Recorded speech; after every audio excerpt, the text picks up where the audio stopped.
Let's take a look and drive the updated Tesla Model 3. They have been dominating the market in this segment here for years. Now, newly arriving the VW ID.7, the Ioniq 6 and the BYD Seal also in Europe. But Tesla says, hold my beer, there can be only one. The Model 3 Highland, that's the nickname for this update here. And let's see if there can only be one, this one here still. Here you can see in the front updated headlamps with a slimmer daytime running light now. This is also one of two new colors. This is called Stealth Grey and the other one is called Ultra Red in the multi-layer paint. They have updated the aerodynamics of this vehicle. I mean, it was already very aerodynamic before. Now CD value at 0.219. And for example, some updates, like the air is being flowing from the hood then also to the side and so on, and also updated wheels. The compound is now optimized for less rolling resistance, and that's why also the top speed has been reduced to around 200 kilometers an hour or 125 miles an hour. These ones here are the 19-inch wheels. Also pretty cool styling here with this outside aerodynamic ring in the contrasting black color. 18-inch would be standard actually. The 18-inch wheels actually are a little bit lighter, and that's why they would also be a little bit better than for the overall efficiency. 4.72 meters is the overall length. Since the spoilers has also been changed, it's actually a tiny bit longer. Turning indicators here in the front, underneath the daytime running light. Turning indicators in the rear. You can see one of my big criticism points is gone now. Before they were super tiny, now they are very well visible, and also new tail lamps overall with his signature, and they're also way wider. And you can see they are actually on the trunk cover here now, autumn times. And here, when I open the trunk, then you can see they lift up together with it. That's very interesting, right? Talking about this one here, this is 600 liters because, well, there's a fairly good opening here. And then we also have a good length in there.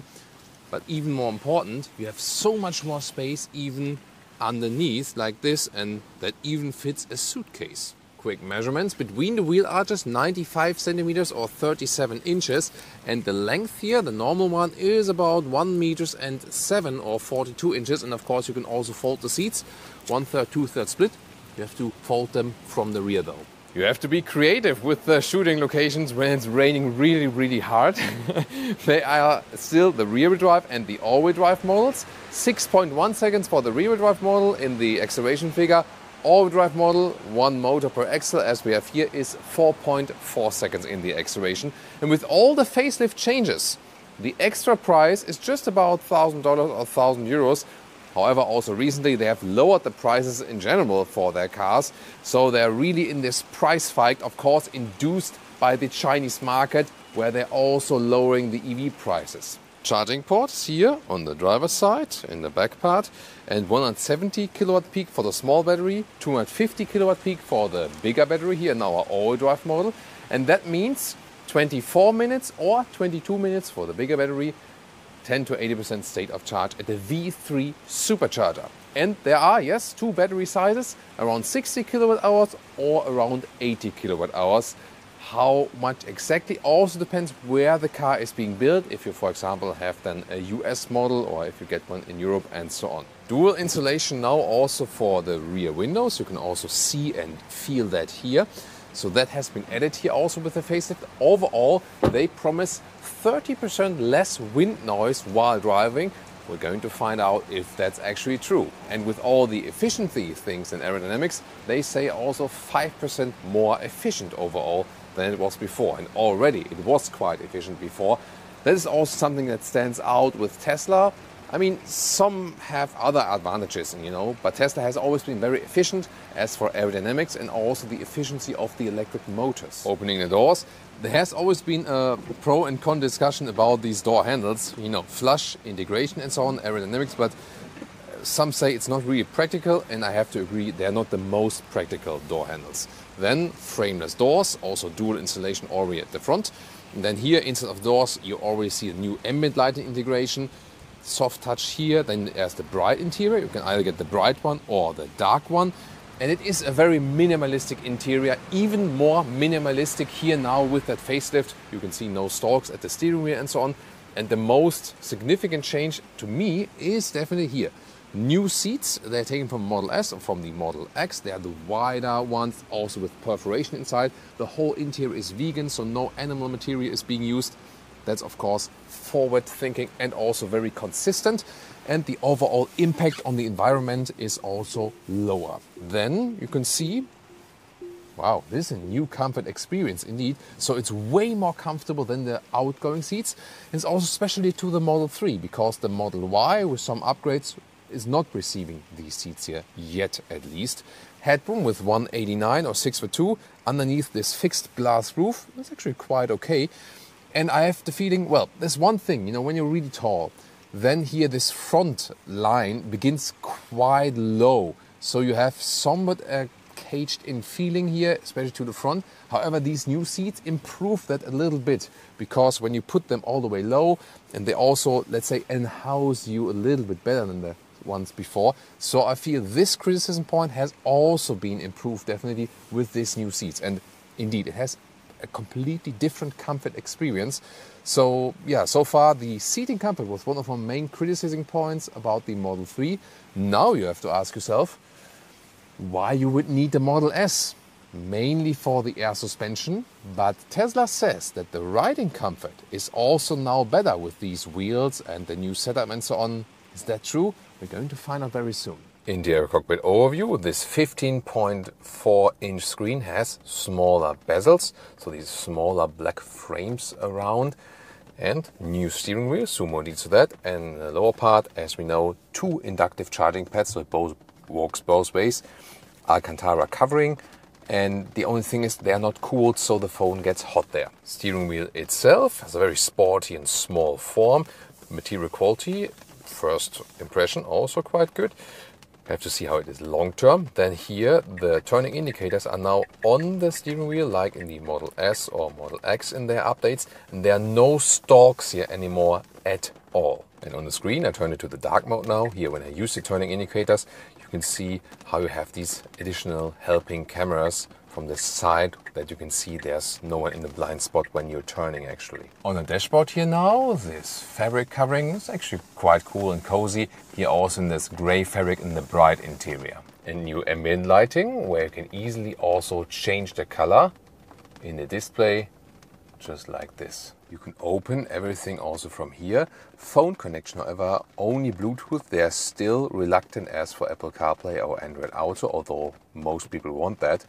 Camera system is always quite impressive. The one we saw already, this is then the rear view camera. It's pretty dark and rainy outside, obviously, yeah, Highlands weather, isn't it?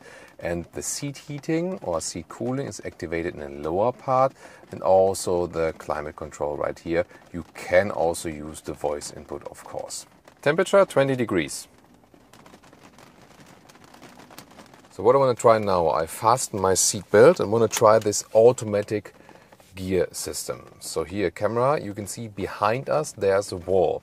So actually when I put the tap to activate, and then when I put the throttle, it should drive forward actually, yeah, also confirms like this. So I did not select any gear now. This was this automatic gear selection. If I now want to go reverse, that doesn't really work. It still drives forward. So if I would do something which the car cannot expect, then I have to swipe here, and then I can go reverse like this. But what if we have the wall forward facing? Now you can see behind us there's space, but in the front of us there's the wall. So let's see if it gets very expensive now for Tesla or for me, or for Tesla both, me and Tesla. Let's see. Now it drives forward, and yeah, if I would trust it, that vehicle now, we would run through the wall. So in this case, I think, I don't know, maybe if we get even closer or something, still drives forward. No. Yeah, there you can see you can never 100% trust the system. Here in this case then I have to pull backwards manually. Middle console, like this. Cup holders also somewhat adaptive. And in front even more space. The armrest also good build quality. Folding it up, even more space. Rear seats, let's take a look. Also new seats with the perforation on the inside. cooled seats available for the front seats, but heated seats also available for the rear seats. And it's all standard. You don't have to go for some options and then suddenly the price is double as high. That's what I find cool about Tesla. You only configure the exterior color and then here bright or black, and that's basically it. Nice ambient lighting integration here now, soft touch. So I feel also the other criticism point that the build quality was so low. Here they upgraded it and made it, yeah, more a premium experience indeed.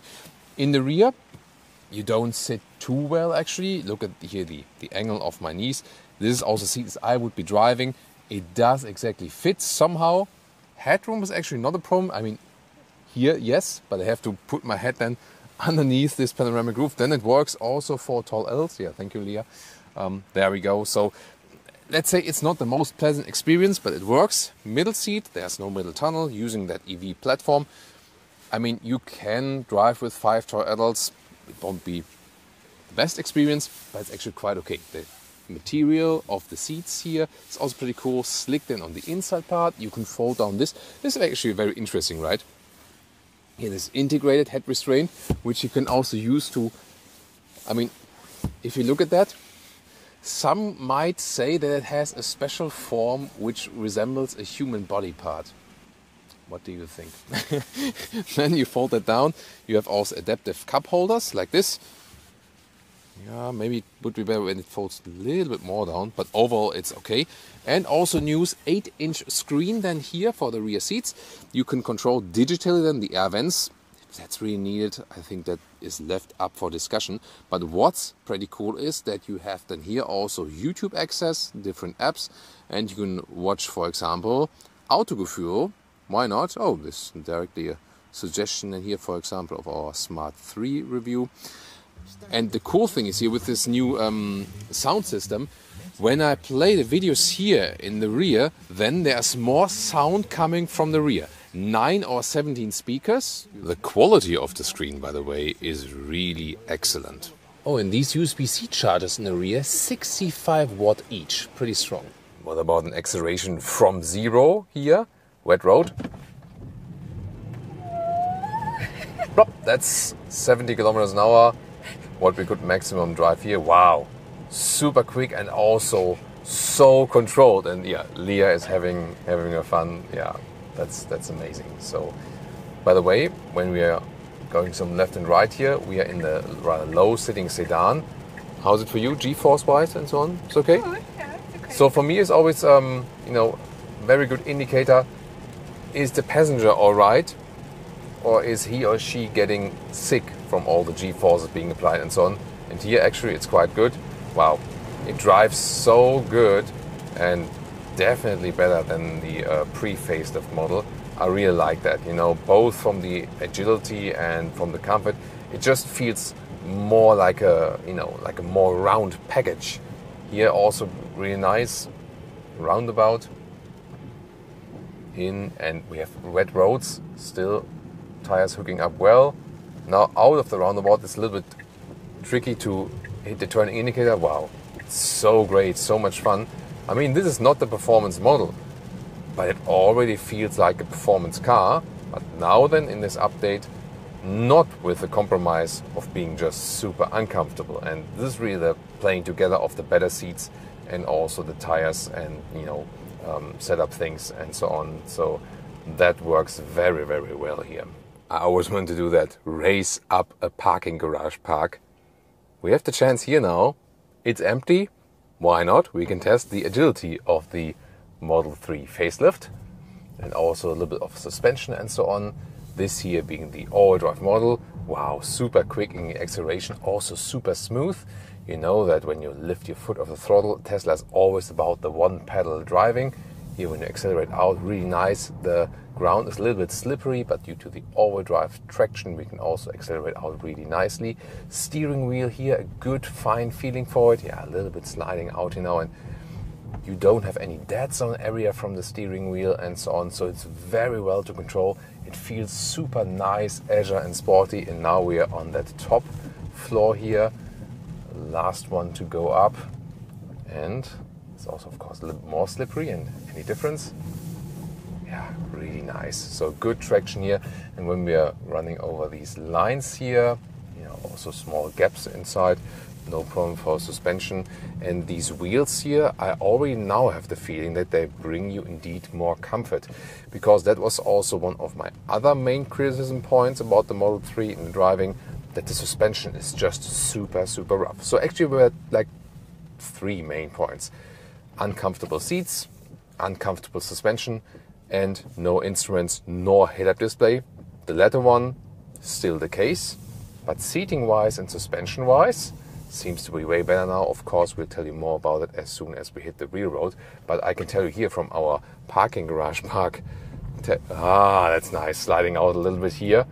That's beautifully done, but the ESC system is keeping us on track once again. I think it's a beautiful test here, just to get a feeling of the steering and also the acceleration. Yeah, that's pretty cool. So see how smooth everything goes. It feels now, at least from here, also from the driving, feels really like a premium vehicle now. All right, let's go to the open road. Whoa, there's a lot of water on there. I think it's a good test actually, because here then with these, you know, adverse conditions, we can even better test what this vehicle is made of. First of all, suspension, when it's here like a little bit bumpier, so, or here these holes from the sewage systems and so on, it is definitely better than before, but it doesn't make it the softest or most comfortable suspension.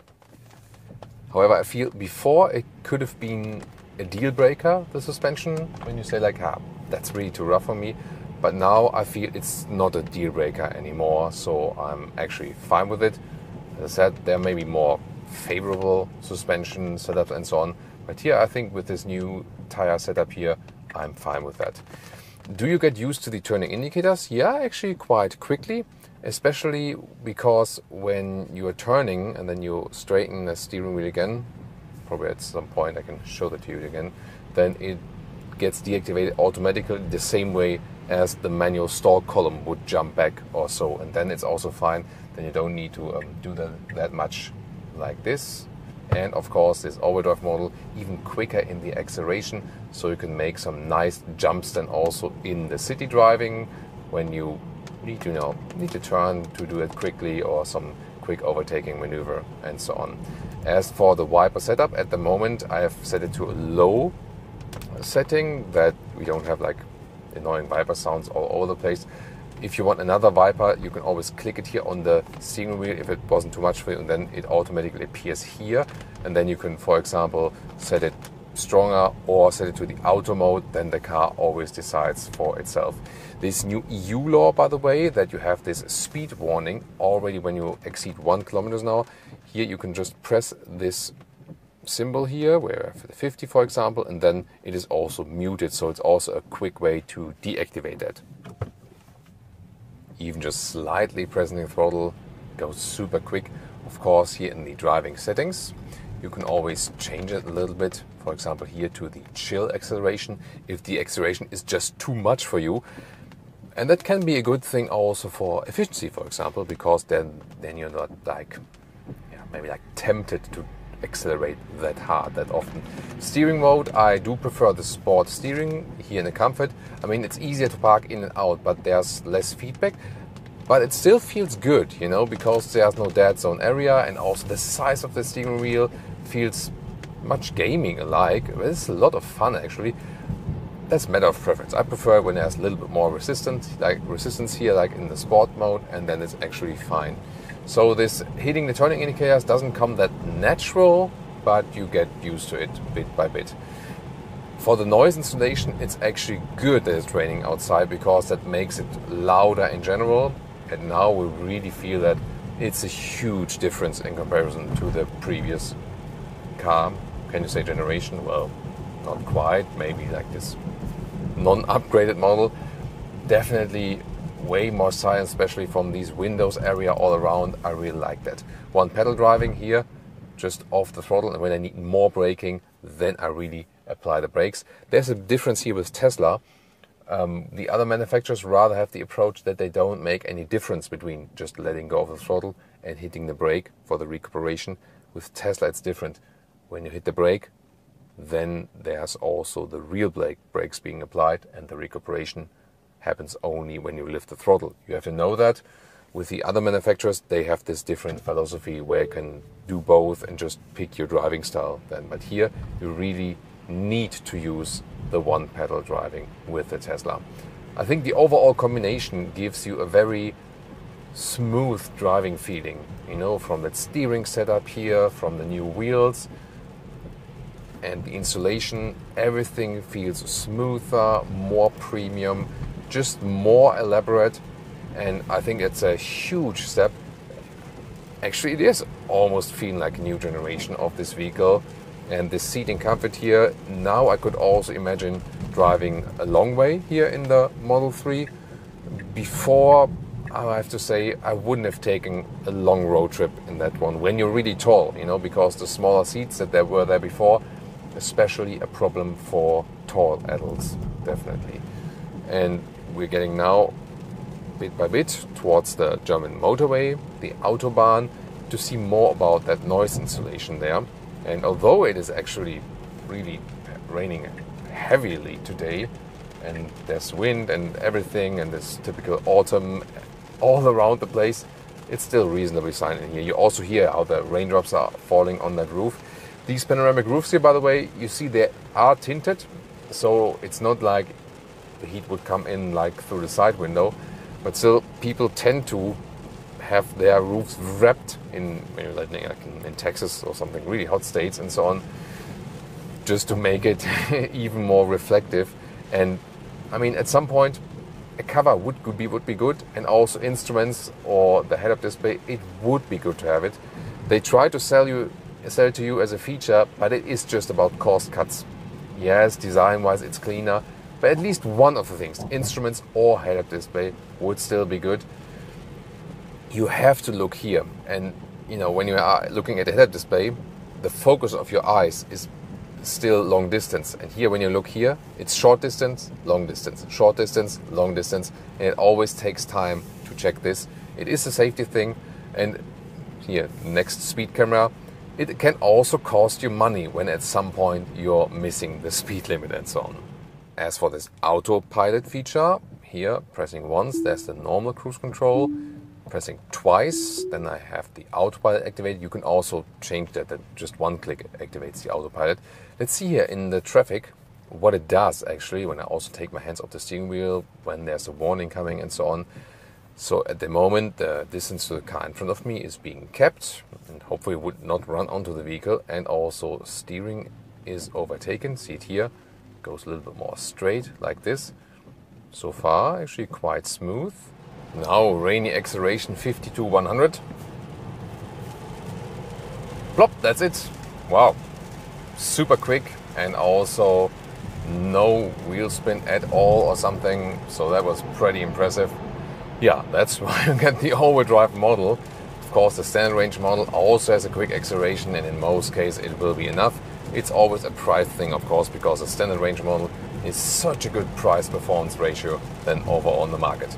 Now at 100 kilometers an hour or 60 miles an hour, it is, considering the outside conditions, once again, relatively silent in here. So I don't have to raise my voice that much. That's actually a pretty cool thing. So yeah, I'm really glad they have improved, especially on that issue there. And the overall compact feeling of the vehicle and the sporty character, yeah, really makes you feel at home also driving motorway. Then, new feature here, you see this very small lamp here, this red lamp. It's not that large, not that visible, but it is a blind spot monitor, which you can better see. Once again here, there we go. And that was also one thing that was missing before. I think it could be a little bit better visible, I feel. But I'm glad that it's there now, you know. So, and then you also have this additional camera view here. I told you earlier, when you hit the turning indicator, this is another blind spot warning, so to speak. So yeah, I mean, overall a good package now. As for the assistance systems, maybe that lamp could have been a little bit larger, or you could maybe also use the ambient lighting for that, for a larger scale. That would also be possible. Then here on the motorway, let's put it here also to the self-driving mode, so to speak. And let's see how the speed is being kept. And I'm keeping my hands on the steering wheel. It has a movement detection, so it's not capacitive. Let's see if the car is complaining at some point, because at the moment I have both hands on, but when you're running straight, it can be that it doesn't, that there applies slight turning force to steering wheel, so it doesn't really detect that I have my hands on the steering wheel. And also I need to apply a little bit more force. I mean, here, running straight, it would be a typical case, and now here, at some point, it's also being cancelled. So I need to do it like this here, like this, and then the question is if it makes sense, if I always need to turn the steering wheel at that point. And one more, a lane change here when we are at higher speeds. Good control over the vehicle, really nice. And although we have these really unpleasant conditions outside here, feels very safe and good to control. I like that about the vehicle, especially in driving. Now the big question is this one here or the BYD Seal. We had that recently in our test. So the seats in the Seal were, to me, maybe a little bit more comfortable, but Leah, for example, says that she finds these seats in the Model 3 better, but that is not like the crucial difference now. Both drive very, very well. Things you do feel is that the Seal has more classic controls, also like, like turning indicator and so on. But Tesla has their software more dialed in. The Seal at this moment here, the recent, models we get in Europe, they have a lot of software bugs still. So, and Tesla have their thing mainly dialed. So I don't feel the autopilot system is the best on the market, especially the Europe. I always hear that it should work better in the US than on the European models. As regulation also about the data that was already collected. So I feel they're not leading as for assistance systems, but the new brands that are emerging here on the market, all coming from China, they don't have their software dialed yet. So there you know that the Tesla system, all of the stuff is actually working, and you're not having like beeping stuff all over the place. It used to be different, like many years ago, there maybe with Tesla at that point, but here you feel that everything is more dialed, and so you feel you get a more finished product definitely here with the Model 3. So with all these changes here and also a little bit more comfort and so on, definitely, especially at that price point, one of the best in the segment without doubt. So two more things I realized. Yes, the phone got too hot. It overheated that way that it stopped charging. And also a little bit weird, here the stitching is not at the inside of the steering wheel where it would usually be. It is behind the steering wheel. So here you don't feel it because here they left it blank. But when you grab here or something, you always feel it behind the steering wheel. Probably that's again easier or cheaper to produce. So on our trip here today, with outside, by the way, 10 degrees Celsius, around 50 degrees Fahrenheit, we still could score some nice and decent economy. So we had motorway, 100 kilometers an hour, 60 miles an hour, city traffic and so on, but also some accelerations. That was a little fun, yeah. So we could score some 16 kilowatt hour on 100 kilometers. That's 4 miles per kilowatt hour, meaning a real range of 500 kilometers or 320 miles. I think pretty decent. And now, what else did we do? BYD Seal and VW ID.7. Check this out.